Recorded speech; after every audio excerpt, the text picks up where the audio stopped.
pesquisadora tendendo à incansável do corpo, do movimento e da palavra. Eu gosto muito da palavra porque a palavra realmente toca o corpo e qualquer profissional tem que ter noção disso, que com as palavras que usa está tocando uma memória de vida, né? Eu vou citar Semi Jambai, que é um professor, ele faleceu esse ano, né, de balé clássico, e ele criou um trabalho que ele nomeou dinâmica muscular. O Semi, como formação, além da dança, ele tinha a filosofia. E engraçado que, refletindo, talvez tenha sido o professor com quem eu mais fiz aula na minha vida, em termos de número de horas. Por exemplo, vários eventos que em eutonia a gente tem algo que a gente preza muito, que é um conceito bem central, né, que é contato, que permeia vários trabalhos. Mas o Semi, com ele eu vivi muitos fenômenos de contato. Por exemplo, isso de querer trabalhar com os ossos conscientemente. Nem sempre você acessa a sua ossatura. Eu me lembro que um dia que era um dia especial, né, nesse sentido de estar presente nos ossos, e era aquela aula, ele era um cara clássico, era tudo visando o Andeor, o Andeor, o Andeor.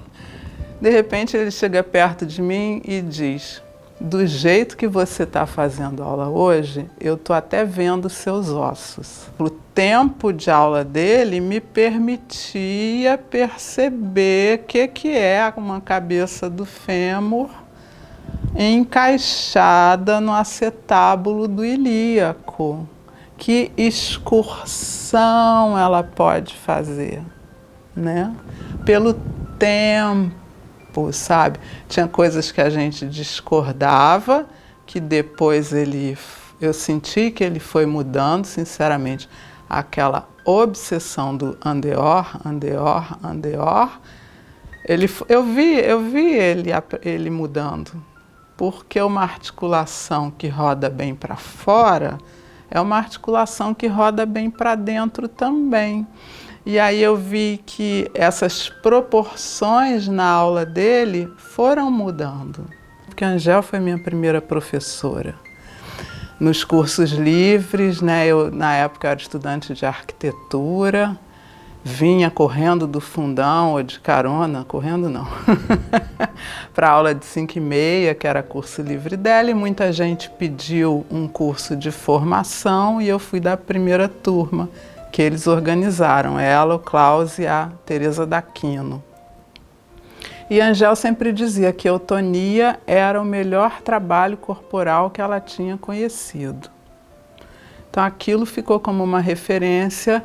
Ela, por exemplo, ela fez os primeiros workshops de eutonia no Rio, ela convidava a Berta Vishnivetz, no Benjamin Constant, no Instituto Benjamin Constant. Eu resolvi ligar para São Paulo porque tinha uma intenção de se fazer no Rio, a Angel meio encabeçando, e de se fazer em São Paulo. Eu já tinha ido a São Paulo mais de uma vez fazer o workshop de fim de semana com a Berta. E aí liguei para São Paulo e a secretária do curso, isso era, sei lá, segunda-feira, ela falou: vai começar a primeira turma na quinta. Durante a formação, as dificuldades foram bem no meio de tudo, no cerne, no miolo, né? Eu tive duas grandes dificuldades, sofrimentos, enfim, coisas para ultrapassar. E isso era percebido, a Berta dizia, uma coisa que a Berta Vishnivetz, uma coisa que te ajuda é que você tem uma compreensão muito boa do trabalho. E isso se dava porque eu, como aluna, eu sempre filtrei.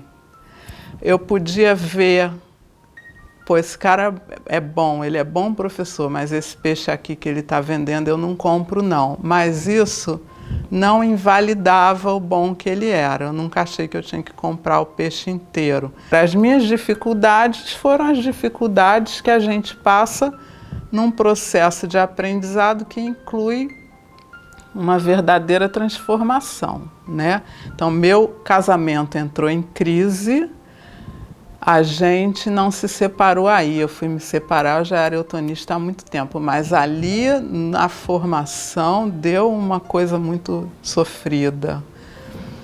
E junto com isso, minha coluna vertebral também deu uma desmontada. Junto com isso que eu digo, não com a crise do casamento, é tudo a mesma coisa, né?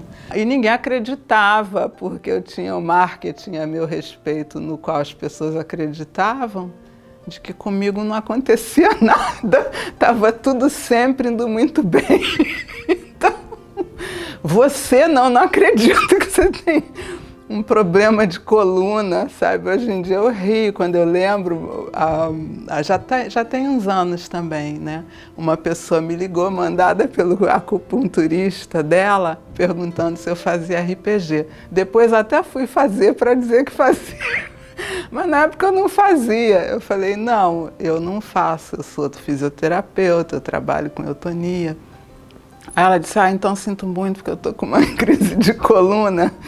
E meu acupunturista mandou, mas para RPG. Eu falei, sinto muito porque eu mando super bem. Entendeu? Eu entendo de coluna pessoal e profissionalmente como ninguém. Então, a eutonia não é só com objeto, mas o objeto ele dá margem de muitas coisas, inclusive da exploração de gestos pouco cotidianos. E isso tem muito valor para os tecidos, né? Para a musculatura, inclusive. Andar por direções, por caminhos, saindo dos gestos solicitados pelo cotidiano. Teve uma época que eu me hospedava com a Andrea Bunster, essa moça do Chile, no apartamento de uma outra colega, mas a colega não morava, a Márcia Bozon. Ela emprestava o apartamento para a gente. E pertinho tinha um botequim. E às vezes a gente ia lá tomar uma cerveja e tal. Eu e a Andréia tinha umas mesas daquelas de metal, né? E eu me lembro que a gente tinha aprendido sobre prolongamento dos ossos, vibração óssea. Então, naquele boteco barulhento, um bando de gente em pé, bebendo para lá e para cá, aquela mesa metálica quadrada, eu e a Andréia treinando. Vibração óssea através da mesa para os ossos da outra. Aquilo era engraçado. Um professor que viaja, ele é uma cápsula de conhecimento indo para outro lugar, né? E hoje, vindo para cá, eu estava pensando que incrível a semente, porque ali é a árvore inteira, né? Precisa de contato, precisa do solo, da rega, de mais ou menos luz, mas isso faz muito sentido com o trabalho de eutonia, entre outros, porque é isso que você faz, que é o que o SEMI me ofereceu sem ser eutonista. Você dá a oportunidade da pessoa se dar conta do que ela é. Eu canso de dizer, verifica se você tem espaço suficiente do seu lado esquerdo. A pessoa está lá assim, com uma pilastra aqui. Do seu lado esquerdo, não é nem a coisa apenas física, poder abrir o braço, não é isto. É a sensação do espaço, além da cabeça, além dos pés. Quem sacar espaço está com metade da vida ganha. E o mercado tenderá a te tratar bem. Então, aprende espaço. Olha no mercado, vai se formar, vai estudar mais. Não é o que eu posso te dizer, ou a indicação de livro que tinha sido pedida que eu possa dar, que vai resolver isso. Sabe? Então, tem que ralar. Eu digo, olha, meus alunos, mais de uma vez eu já disse, olha só, para quem chega atrasado, confesso que eu não gosto.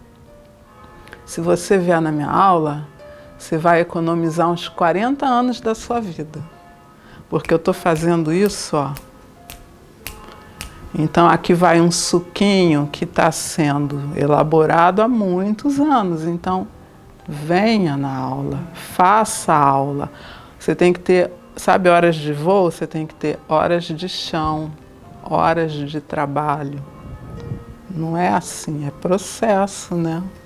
E nesse momento eu vou evocar outro homem que também não é eutonista, que é o Rafael Vergara, que me trouxe essa definição maravilhosa que eu usei no meu trabalho de finalização de graduação em fisioterapia, que é corpo é infinito com pele.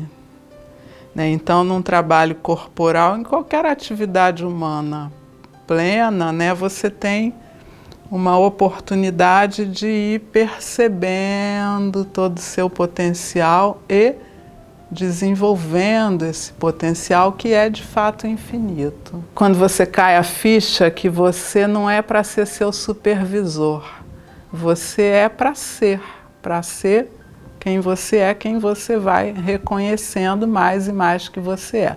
Isso libera energia para um monte de coisa, porque essa energia que estava na supervisão, fiz bem, fiz mal, fiz pouco, fiz muito, você libera para apenas ser, na verdade, ter uma certa liberdade, uma liberdade que você vai experimentando a partir de já ter um certo grau de proximidade com quem você é. E durante muito tempo eu achei que as práticas corporais seriam as práticas que dariam acesso a essa liberdade. Hoje em dia eu já olho isso de outra maneira. Eu acho que são as práticas criativas. E nem sempre isso vai estar configurado na proposta. A minha proposta é de uma escrita criativa, não sei o que criativo. Não. Muitas vezes é, seja lá onde for, no ambiente mais careta possível, né? O aluno ele se colocar dessa maneira, criativamente, diante do material que ele está recebendo. Mas eu me lembrei da Gerda falando que ela dava a tal da sequência de posições de controle, que a gente mudou o nome agora para posições de cuidado. E quando ela propôs essa sequência para os alunos, eles desenhavam, faziam uns desenhos, uns croquisinhos no caderno para se lembrarem dos movimentos. E semanalmente a Gerda lia os cadernos de todos os alunos. E aí ela começou a ver que, sem ter olhado de quem que era o caderno, ela vendo o desenho, ela sabia quem era o aluno. E aí que ela teve a ideia, que é uma coisa bem importante na eutonia, do teste da argila, porque a pergunta dela foi se aquilo se configuraria na tridimensionalidade, no volume. Propôs isso para os alunos, eles foram reativos. Não somos artistas plásticos. Ela falou, não é isso, a pergunta que eu estou é essa, se eu vou saber quem fez. E eles, você vai ter que adivinhar. E ela, de fato, ela identificava e é bem legal isso que ela sacou, né? Necessidade de desenvolvimento espiritual do homem é para ser tratada com a maior discrição. Bandeira zero. Eu nunca falo disso nas minhas aulas, né? É reconhecer que a espiritualidade se está desenvolvendo, por exemplo, quando uma criança está sendo deixada em paz, terminar o desenho dela em paz, concluir a forma que ela está procurando em paz, ali está sendo desenvolvido a manifestação íntima espiritual, né? Então esse é um aspecto, na minha maneira de trabalhar, silencioso. Neguinho me provoca, não sei porque estou falando tanto hoje. É silencioso, eu acho que ele passa pelo bambu, passa pela castanha, passa por outras palavras, né? No momento tem só um grupo levando esse trabalho, que é o Instituto Brasileiro de Eutonia, IBE, né? IB. Somos 6 brasileiras e o Jean-Marie Huberti de Luxemburgo, que pela lei brasileira ele não é sócio oficialmente, porque as leis não permitiam, né? Mas a gente é firma constituída e tal. Eu vou citar os nomes que eu acho importantes.